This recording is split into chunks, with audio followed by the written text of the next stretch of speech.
What's going on, guys? Welcome to another episode of Smash JT. Today, I wanted to do a review of Triangle Strategy, and it has been one hell of a long time since this channel did a review, and that's because it's a lot of work to make a game review. Like, taking notes, getting video clips, putting your thoughts together, and some succinct togetherness motion that people will enjoy and understand, and I don't know. It's not worth it to me to do that. So that's why I slowed down on doing the reviews. So I figured I'd do we'll call this a non-conventional review. I'm just going to chat about it. I'm not going to be overlaying too much clips, if any, or anything like that. Just want to tell you my thoughts about it and what I like and what I don't, and help you decide for yourself if the game's worth it for you. Like, subscribe, share, all that junk that no one ever does anyways. I'd appreciate a comment, any kind of interaction, good or bad. I appreciate all of you. Triangle Strategy. Nintendo Switch currently.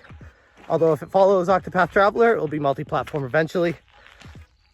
A fun game for turn-based strategy for people who enjoy the ogre battles and Final Fantasy Tactics of the world.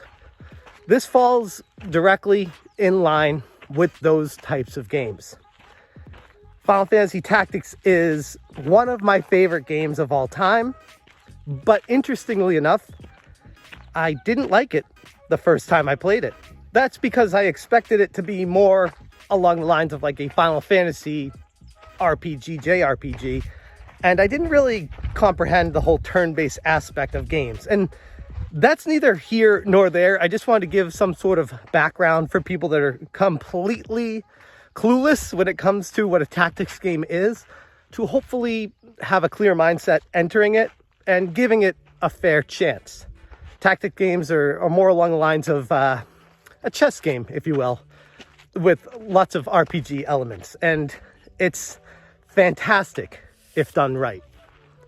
Triangle Strategy action battles are fantastic. The graphics, perfect. Everything I'd want out of a tactics game. The ability to rotate the camera 360 degrees and zoom in, zoom out. Everything you need to understand the battlefield. Square Enix nailed this. The problem comes in, and this is something that is just, it's a very double-edged sword. The storyline. And it's gonna be a little bit controversial here because I know people will defend this to the death. The storyline gets in the way of the gameplay. And while yes, you can fast forward through it and skip it, then you're missing the story. And then you're playing a game and don't really understand what's going on until the end of it. And then at the end, it's like, oh, what connection do I feel with this game? So as a player, I feel responsible to be accountable for the story and understanding what's going on and trying to grasp it. And it's one of those games that just goes very story heavy at the beginning. And it does have its moments of letting up and letting you actually play. But more often than not, I'm noticing the story is more getting in the way. I would really have appreciated more succinct conversations, direct to the point, and more focused on individual characters, because there's too many characters to keep track of. It's one of those games that you really need to dedicate yourself to understanding the lore, the background, the characters, and appreciating the depths of the story and where it goes, because deep down, I think this is a fantastic storyline, but I went into the game with the mentality of, I want to play a turn-based tactics game with a storyline attached to push the action forward. And this is like the reverse of that. It's a storyline first game, and it attaches the battles as part of the storyline, not the other way around. And again, it's not a bad story. It's one that I definitely can appreciate and enjoy, but it's too focused on the story, and it's really hard in my life personally to overcome that right now. It's a chore It's a chore to get through it. There are even alternate stories you can take and different paths you can take, and optional storylines you can read and listen to, and all this is just, it's a very deep storyline driven game. And I just want to play the tactics part of it with a storyline to push it forward. That's my biggest complaint. And I think if that's the biggest complaint with the game, I think it's doing all right. Because if anything, they tried too hard. Yeah. For example, when I started the game up, it was a solid, somewhere between 2 to 3 hours of storyline with one battle squished in between all of it.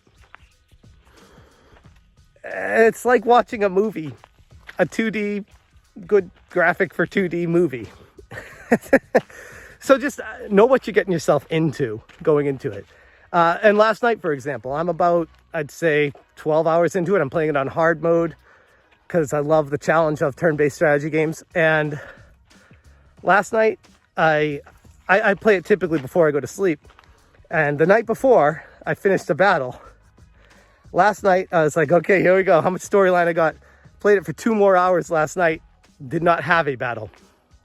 Just trying to take in all the storyline and all the optional stuff. Like I said, it's avoidable, but I want to try to grasp it and take it all in to really be a part of the game.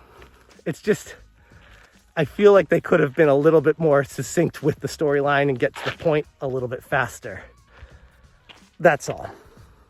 Now, there's a lot of twists and turns with the storyline, and like I said, directions you can take, have your characters vote, persuade them, and do different storylines and go throughout the game, like different paths, I guess, every time. Cool. But again, I feel like where this game shines is the actual battles. And the problem is, it's just, they're too few and far between. And it's too bad, because I feel like if they balanced the storyline better with the actual gameplay, this would be up there with some of the greatest games I've ever played in my life. As it stands right now, it's still an excellent game. It's a fantastic game. But man, there's a lot of storyline. It is interesting to learn the different characters. They have different abilities, different ways they can attack. Some of the characters on certain stages are kind of, I would almost say, broken. Like the flying character, you can fly on the top of roofs of tall houses where no one else can hit you. And you can just rain down bullets and kill everybody. If your whole party's dead, you can just kind of cheat through levels like that if it's available, which I've definitely done on hard mode, because I don't know how else you beat the levels without cheating like that. But the characters having different special abilities, different weapons. Some of them can attack twice. Some of them turns take longer. Some of them have magic. It's really good variety. If anything, a complaint I would have would be too many characters introduced too quickly to the storyline, too many characters involved overall.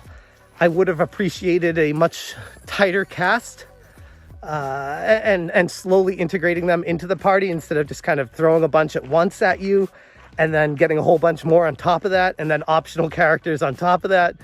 It's a lot. It's a lot. And I think they tried to do too much with the game and turn it into this epic experience. And I went into it wanting just a tactics game that was fun, basic at the beginning, and then expanded from there. And this one kind of starts off, it feels like in the middle of a storyline with people that are part of a party that you need to learn. And there's so many of them. There's so many. Again, these complaints are they're kind of pathetic in the grand scheme of complaining about a game. It's like complaining about a beautiful new Porsche or Ferrari. It's like, oh, I wish it didn't have the white racing stripe on it. Like, who cares? It's still a beautiful car at the end of the day. This is a beautiful game. It's a lot of fun to play. It's just, I guess what I'm saying and why I wanted to make this video is to give people a heads up going into it that it's going to be a lot. And it bit off more than it can chew, and it's an experience that is definitely not for everybody because of that. It's one of those games, like I said, that I feel like if it balanced the story a little bit better and the characters a little bit better, it would be one of the greatest games of all time.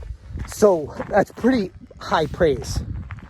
It is not perfect, like I said, but for people looking for a fun turn-based strategy game, you can do far, far worse out there. Highly recommend for anyone that is a tactics fan, but just know going into it that it's going to be a lot to take on. And I guess I'll leave it at that. So I'm still playing it. I enjoy it, and I can't wait to get back to it. I just wish, like last night, I was playing it for 2.5 hours before I went to bed with no battles. And I just feel like, okay, I got through some of the storyline. Like I'd love a pace where you could just have some storyline, have a battle, have a little bit of storyline, have a battle. Sometimes 2 battles in a row. You don't always need a storyline shoved down your throat, but that's what this game is. And you can't change that. You can only fast forward through it. At least they give you that option. So interested to hear what you guys think about it, if you've played it, if you agree, or if I'm missing something. Maybe this is how a game should be experienced and I'm just not seeing it that way. I don't know. Let me know down in the comments below. Thank you guys so much for watching. And as always, you stay smashing. Smash